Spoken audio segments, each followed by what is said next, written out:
Kamarites, thank you for tuning in. Ako po muli si Josepa dito sa Josepa, anong latest na naghahatid sa inyo ng mga trending topic tungkol sa inyong mga favorite celebrity update. Ano na nga bang latest update dito kay Maymay Entrata? Ito ang ating pag-uusapan ngayon dito sa aking latest video. Ito nga, nag-update. Yes, nag-update itong si Maymay Entrata sa kanyang mga social media, lalo na sa Instagram. Sa Instagram story, nagpaulan nga itong si Maymay Entrata sa kanyang Instagram story. Ito ang una niyang post sa kanyang Instagram story. Ayan, ni-repost niya ang post ni Sir Roxy. Ayan, congratulations Maymay, dahil nga nominado ito sa 35th Awit Award 2022. At kasunod naman, ayan, pinost din ni Maymay Entrata ang bagong cover, di ba? Yung unang cover nakita na natin. Ito yung bagong cover niya ng Slay Magazine. Ayan, ibinida rin ni Maymay Entrata. Tapos ayan, wow! Shinare din ni Maymay Entrata ang post na meron pang wow, 17 million views and nomination. Congratulations Maymay Entrata, dahil nga nominated si Maymay Entrata sa Awit Award. Ayan, at shinare niya uli yung post ni Miss Love Kapulong. Ayan, hashtag Slay Captain Kabugera, yung bagong cover ni Maymay Entrata sa Slay. O, diba? Shinare na ni Maymay Entrata yung naunang cover magazine niya sa Slay. Tapos ito yung pangalawang cover niya sa Slay. Ayan, letting go of the past and navigating her own path. O, path, diba? Bonggang-bongga si Maymay Entrata dito sa kanyang latest cover ng Slay Magazine. Babaeng Pilipina yan. O, kita nyo naman, morenang-morena, representing ng ating pagiging Pilipina, diba? May pagka-conservative din ang kanyang swimsuit dito. Hindi masyadong show ang kanyang skin, pero kitang-kita ang kanyang pagiging morena, o diba, representing ng isang mga Pilipina, diba? At syempre, kung nag-IGS itong si Maymay Entrata, ay nag-post din naman siya sa kanyang Instagram. Ayan nga. Ito, basahin natin ang caption ni Maymay Entrata sa kanyang latest post sa kanyang Instagram. Ayan, ayon kay Maymay Entrata, anchors await, Captain Kabugera is here to slay. Ayan, watch the world premiere of part 1 of the 4-part digital video magazine. Hashtag Star Magic Slay Volume 2 tomorrow, September 30. O, mamaya na yan. O, Friday at 7 p.m. only on ABS-CBN Entertainment YouTube channel. Ayan, hashtag Maymay Entrata, hashtag Slay Captain Kabugera. O, abangan natin ito mamaya sa ABS-CBN YouTube channel. Please, mga supporter ni Maymay Entrata ng Mayward, sa mismo sorry, makating ilaw. Sa mismong YouTube channel po ng ABS-CBN Entertainment tayo manood. Doon po natin suportahan ang digital video ng Slay Magazine ni Maymay Entrata. Pataasin po natin ang mga view. Ayan po, ng bagong video ni Maymay Entrata na Slay, diba? Ayan, at kung nag-post itong si Maymay Entrata ng bagong cover ng kanyang Slay Magazine, ay nag-post uli si Maymay Entrata sa kanyang Instagram ng kanyang happy 17 million view, mga kabugera. Also, nominated tayo sa Awit Award. Congrats sa atin. Uy, ayan, nag-share na si Maymay Entrata ng ilang mga larawan niya ng kanyang nomination. Ayan, siguro ito yung sa US. Ayan, sexy, diba si Maymay Entrata. At eto nga, nagkomento nga si Mami Lorna. Ayan, Lorna Entrata. Nagkomento sa post ni Maymay Entrata ng kanyang anak na very supportive naman talaga ang mother ni Maymay Entrata. Ayan, may clap, and pa. Congrats na, heart. Ikaw na ang paborito ni Lord. Love you, heart.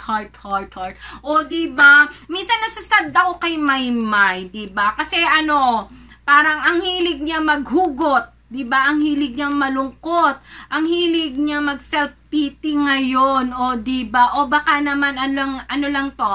Ano ba tawag niya? Homesick. Diba? Baka homesick lang sa kanyang boyfriend. Oh, sure, diba? Kasi diba, nababanaag mo sa mata ni Maymay Entrata na hindi siya masaya, malungkot siya, diba? Siguro yun yung tinatawag na homesick siya sa kanyang boyfriend, diba? In love ang lola ninyo, o diba? Sabi niya, ikaw ang paborito ni Lord, diba? O, Mami Lorna, paborito siya ni Lord, pero bakit nagsiself-pity pa rin si Maymay, diba? Ang dami-dami ng blessing sa kanya ni Lord.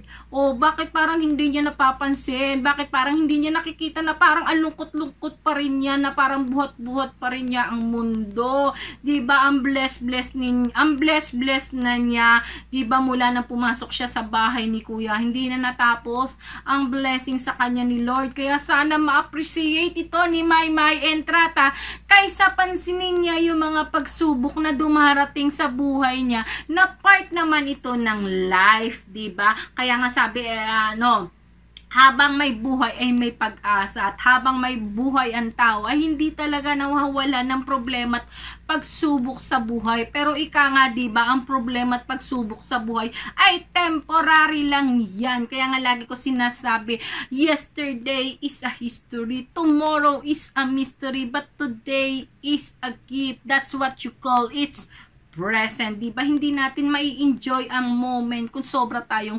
overthinking at lagi tayong hindi makamove on.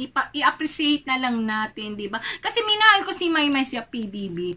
Nung i-share niya, ibinahagi niya sa atin yung kanyang story na iniwanan siya ng papa niya, na ang mama niya ay iniwanan din siya dahil no choice nga yung mama niya na magtrabaho sa Japan para suportahan sila magkakapatid, na lumaki siya sa lola at lolo niya, na thankful pa rin siya na kahit iniwanan siya ng papa niya, na kahit iniwanan siya ng mama niya, ay nandiyan ang kanyang lolo Joe at ang kanyang mama Ludi, na minahal siya ng higit pa sa isang anak, di ba? Pinalaki siya ng tama. Doon ko siya minahal kasi sabi ko, kahit ang dami-dami niyang pinagdadaanan sa buhay, kasi nang nakilala ko si Maymay Entrata, rin ako nun, medyo may dumadaan din ako sa depression, yung parang hindi ko na-appreciate yung blessings ni Lord.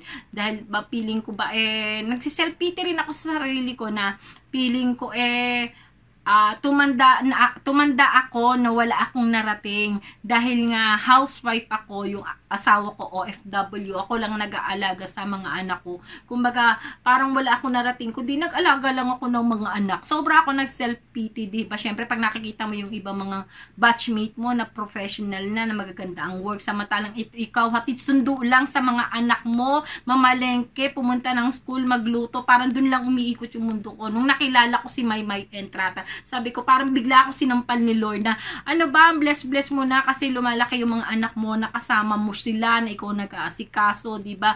Halos karamihan ng mother, ganyan ang pangarap, na maalagaan, maasikaso yung mga anak nila, diba? Samantalang ikaw, hindi mo na-appreciate, diba? Doon ko unang minahal si Maymay Entrata, at maraming beses ko na iyang shinare, diba? Kahit na-interview na rin ako sa I Want ASAP, sa ibang activity na Maymay Entrata, at yun din ang lagi ko sinasabi, kaya minahal ko siya, kasi siya sa akin nagpamulat, na i-appreciate ko yung blessings ni Lord. Ngayon binabalik ko sa iyo, Maymay, diba? I-appreciate mo, ayan, i-appreciate mo yung blessing na binibigay sa iyo ni Lord. Ayan nga, diba? Lahat ng pangarap mo, lahat ng gusto mo na ibibigay mo na at nakukuha mo na ibibigay mo na sa family mo, nakukuha mo na. I-appreciate mo yan, at yung lungkot at yung pagsubok na dumarating sa buhay mo, temporary lang yan, diba? I-appreciate natin yung mga binibigay sa atin ni Lord. Kasi baka magtampo siya, sige kakunin sa'yo yan. O, diba? At ayun nga, i-share na nga. Ayan, i-share na nga ni Maymay Entrata sa kanyang social media ang Awit Award. Ayan, 2022 na nominated siya, Maymay Entrata. Favorite Song, Best Dance Recording, Best Music Video, Favorite Female Artist. Ayan, Ama Kabugera. Siyempre, 4 na category nominated si Maymay Entrata at ang kanyang Ama Kabugera. Yung 2 lang ang ating iboboto dyan. Yun yung People's Voice Favorite Female Artist na makakalaban dito ni Maymay Entrata. Isa sa makakalaban ni Maymay Entrata dito ay si Bel Mariano. Kaya pagbutihan po natin, mga kasolid Maymay, mga ka-Mayward, araw-arawin po natin ang pagboto. Ayan, just vote. Just text vote space KE13 and isend nyo sa 8933 at ang Ama Kabugera, People's Voice Favorite Song na makakatapat din, isa rin sa makakatapat ng Ama Kabugera dito ay ang song ng SB19. Kaya pagbutihan din po natin to vote, just text vote space KH12 at isend lang po natin sa 8933. Ayan. Dahil nga, ito nga sa kakatapos nga lang ng fan meet and greet ni Maymay Entrata ng Slay Digital magazine ni Maymay Entrata, ay i-share nga po niya sa meet and greet na last week, nagpunta nga daw po siya sa Canada. O, ayan ha, confirm, Maymay Entrata, nagpunta nga ng Canada. O, diba, ang taray ng lola mo. Ginagawa lang niyang Quezon City at Makati ang Canada at Pilipinas. O, diba? Oh, bakit ba nagpunta si Maymay Entrata sa Canada? Dahil sa school requirements daw. Oh, ayan, may inasikaso si Maymay Entrata na requirements ng school nila, kaya siya ay nagpunta sa Canada. At syempre, nag-charge ang lola mo sa kanyang boyfriend. Oh, diba? Dahil syempre, nagpunta na rin naman siya ng Canada, lang naman hindi sila magkita ng boyfriend nila. Kaya yung mga ano dyan, huwag kayo masyadong ano ba ta dito, defend mechanism, o diba, walang masama doon. Matanda na si Maymay Entrata, 25 years old na siya, alam na niya yung ginagawa niya, alam niya ang tama at mali sa mga ginagawa niya, kaya hayaan na natin siya. O diba, nasa tamang edad na siya, 25 years old na siya. Yung iba nga diyan nag-aalaga na ng anak, siya may boyfriend pa lang siya. O paano mga kamarites? O eto, alam ko inaantay ninyo. Sige, magbasa muna tayo ng ilang mga komento ninyo dito sa aking mga video. Pero bago yan, magcha-charge muna ang lola ninyo ng laptop at lobat na. O, ayan, okay na, nakapag-charge na ang lola ninyo. Ayon kay Rose Benas, ma'am, pareho tayo. Pag Mayward magkatabi, masayang masaya ako. Sumasabay ako sa tawa mo. Sana palagi na lang silang magkasama. I love Mayward forever. O, diba? Salamat naman, Rose Benas.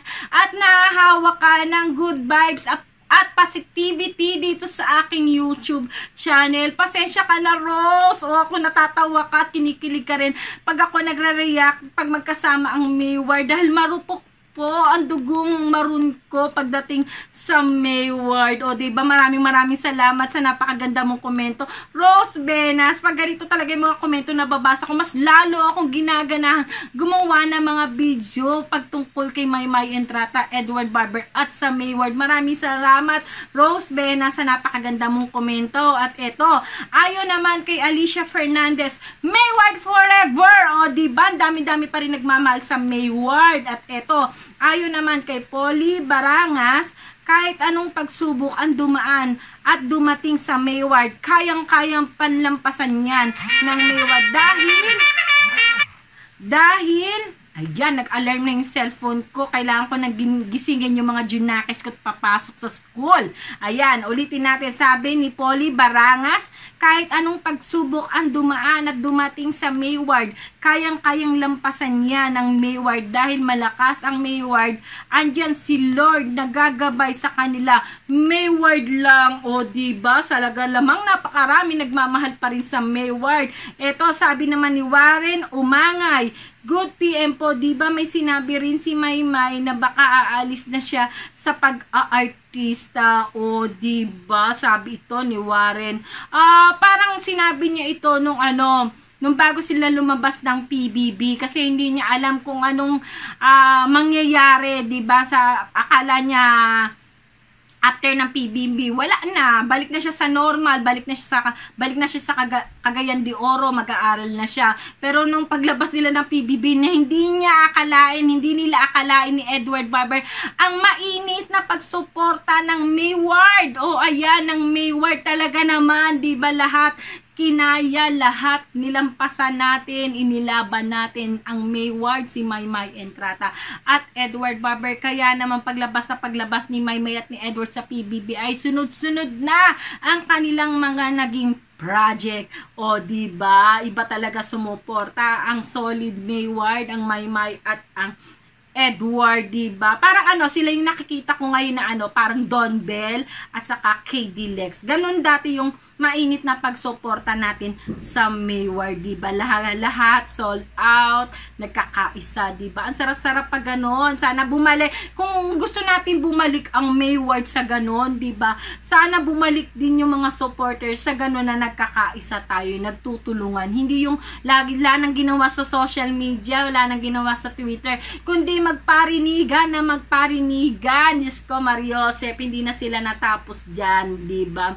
Kaya tayo magpakalat na lang tayo ng mga good news and good vibes, o diba? Hayaan na natin sila at suportahan natin. Ayan, ang Awit Award ni Maymay Entrata. Ayan, huwag niyong kalimutang iboto ang People's Voice Favorite Female Artist. Just text vote KH space KH13 isend sa 8933 at ang People's Voice Favorite Song, just text vote space KH12 at isend sa 9388. Ayan, open po siya sa lahat ng network. Ayan, 2 pesos and 50 centavos lang po ang pagboto. Unlimited po siya hanggang may load po kayo. At ang text vote po, ayan, hanggang November 11 na lang po ito, 2022 at 12 PM.